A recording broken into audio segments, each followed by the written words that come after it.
RS यूनानी pharmacy. गुर्दे, पित्ते में पथरी और दोबारा पथरी ना होने का किया जाता है मुकम्मल इलाज। Bahadurpura x road. रब्त करें 9390610436 पर। दोस्तों आदाब, मेरा नाम सलीम आज़ाद है और आप देख रहे हैं YouTube channel global boundary. Atiq Ahmed और अशरफ हत्याकांड के सिलसिले में CJM कोर्ट ने तीनों शूटरों के बारे में 4 दिनों की पुलिस रिमांड मंजूर कर ली है।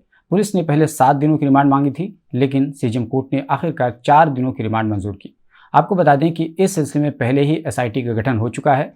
STF की टीम जांच करेगी, पूछताछ करेगी और इस सिलसिले में जो कुछ भी सवालात दागे जाएंगे वो किस तरह के सवालात होंगे, आइए आपको एक एक करके बताते हैं। हालांकि कई तरह के सवाल होंगे, लेकिन चंद सवाल आपको बता दें कि जो कि बहुत ही कॉमन सवालात होंगे। एक सवाल तो यही होगा कि अतीक अहमद का और अशरफ का कत्ल आखिर क्यों किया गया, ये पहला सवाल हो सकता है। इसके अलावा ये भी पूछा जाएगा कि आखिर इस कत्ल के पीछे कौन है, क्योंकि बज़ाहिर इन तीनों का ना प्रयागराज से कोई संबंध है, तीनों अलग अलग ज़िलों से हैं। एक हमीरपुर का है, एक बांदा का है, कासगंज का है, तीनों अलग अलग ज़िलों से हैं, कोई प्रयागराज का भी नहीं है। तो बज़ाहिर अतीक अहमद और अशरफ से कोई लेन देन, कोई दुश्मनी इन तीनों की, नौजवानों की लगती नहीं है।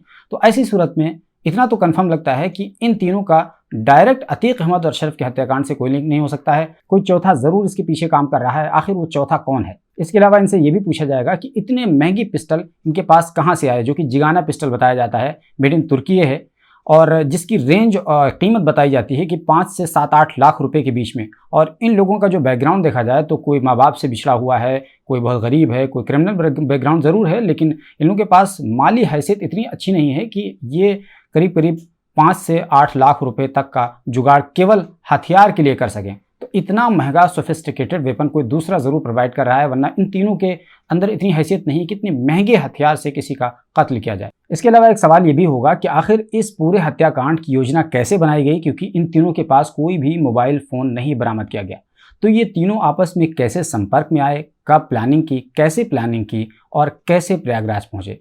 इसके अलावा ये भी पूछा जाएगा कि इस वारदात में फंडिंग कहाँ से हुई। जैसा कि मैं पहले कह रहा था कि जिगाना पिस्टल, इतना महंगा पिस्टल यूज़ हुआ है। अब ऐसी सूरत में खाली पिस्टल ही तक तो नहीं था, इनके आने जाने, रहने, खाने पीने और एक दूसरे के साथ संपर्क करने और कई तरह की चीज़ों की ज़रूरत पड़ती है, उसमें पैसे लगते हैं। तो जाहिर है कि इसमें फंडिंग की ज़रूरत पड़ी होगी। तो इस फंडिंग को कौन कर रहा था, इस फंडिंग के पीछे कौन है, और इसके अलावा क्या तीनों पहले एक दूसरे को कभी जानते थे, मिले थे, मुलाकात हुई थी, क्या तीनों एक दूसरे के संपर्क में थे, इसके बारे में भी पूछा जाएगा, क्योंकि तीनों अलग अलग ज़िलों से हैं, अलग अलग लोकेशन से हैं।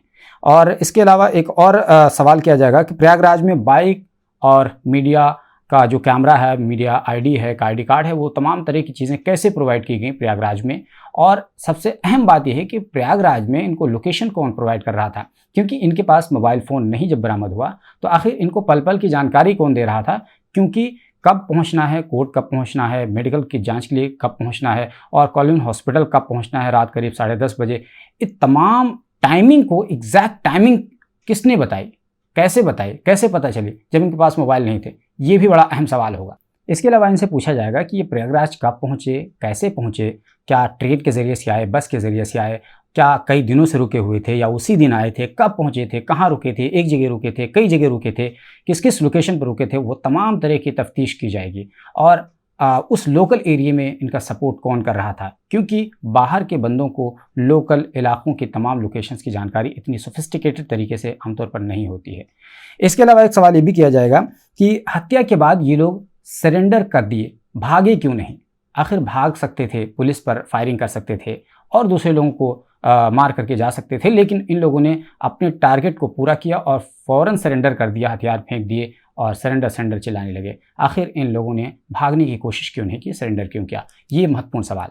इसके अलावा एक बहुत और अहम सवाल यह है कि क्या गुड्डू मुस्लिम का नाम शामिल हो सकता है इसमें, क्योंकि आपको याद होगा कि जब अतीक अहमद ने कहा था कि हमको जनाजे में जाने नहीं दिया गया असद के, यानी उनके बेटे के, इसलिए हम नहीं गए, और जैसे ही अतीक अहमद के बाद अशरफ ने बोला तो अशरफ ने गुड्डू मुस्लिम का नाम लिया और गुड्डू मुस्लिम का नाम लेते ही अतीक अहमद के बाएं कनपट्टी पर पिस्टल चल गई और उसके विदिन अ सेकंड अशरफ पर भी पिस्टल चल गया। तो क्या गुड्डू मुस्लिम का कोई मामला इसमें हो सकता है? क्या अपनों ही ने दगा कर दिया? क्या गुड्डू मुस्लिम के इशारे पर हत्या कर दी गई? अगर ऐसा हुआ तो शायद कातिल अपने ही हैं, कोई दूसरा बाहरी कातिल नहीं हो सकता।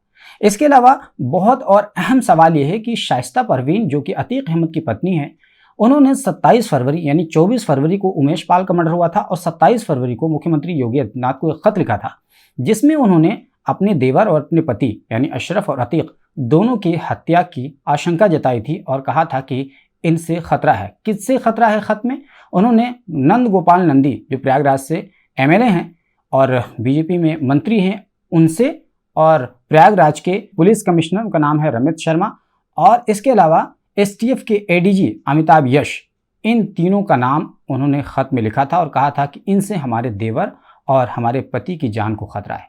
तो क्या वाकई में इन्हीं लोगों ने इनकी हत्या करवाई है? ये भी एक सवाल है। और इसके अलावा एक और अहम सवाल है कि जब अतीक अहमद के भाई अशरफ को बरेली जेल शिफ्ट किया जा रहा था, और आपको पता होगा कि उमेश पाल एब्डक्शन मामले में 2006 में जो एब्डक्शन हुआ था उस मामले में अतीक अहमद को उम्र कैद की सज़ा ज़रूर हुई थी लेकिन अशरफ को बरी कर दिया गया था।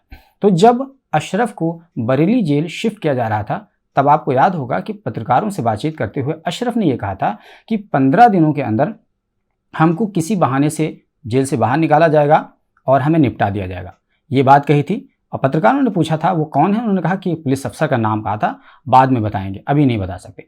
तो इस तरह की बात सामने आई। तो क्या वाकई में इन्हीं लोगों का जिनका नाम उन्होंने शाइस्ता परवीन ने लिया है और इसके अलावा अशरफ ने पुलिस अफसर की तरफ इशारा किया था, क्या यही अमिताभ यश हो सकते हैं या फिर रमेश शर्मा हो सकते हैं?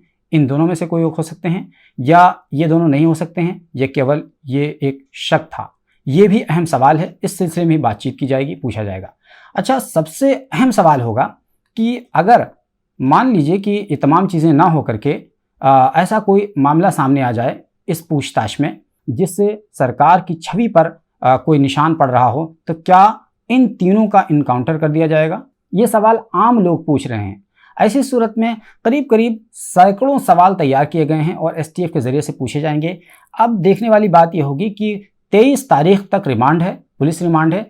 इन 23 तारीख के दौरान किस तरह की बातें सामने आती हैं और ये तीनों शूटर्स किस तरह की बातें कहते हैं, क्या राज उगलते हैं, ये 23 तारीख तक काफ़ी हद तक क्लियर हो जाएगा। तब तक के लिए इस केस को फॉलो करने के लिए आप हमारे चैनल को सब्सक्राइब कर सकते हैं। हमारा ये वीडियो कैसा लगा आप हमें कमेंट बॉक्स में ज़रूर बताइए। पसंद आया है तो लाइक कर दीजिए, नहीं पसंद आया तो डिसलाइक भी कर सकते हैं। शुक्रिया। Alpha hospital and trauma centre, engineering college चौराहा, सीतापुर रोड, लखनऊ।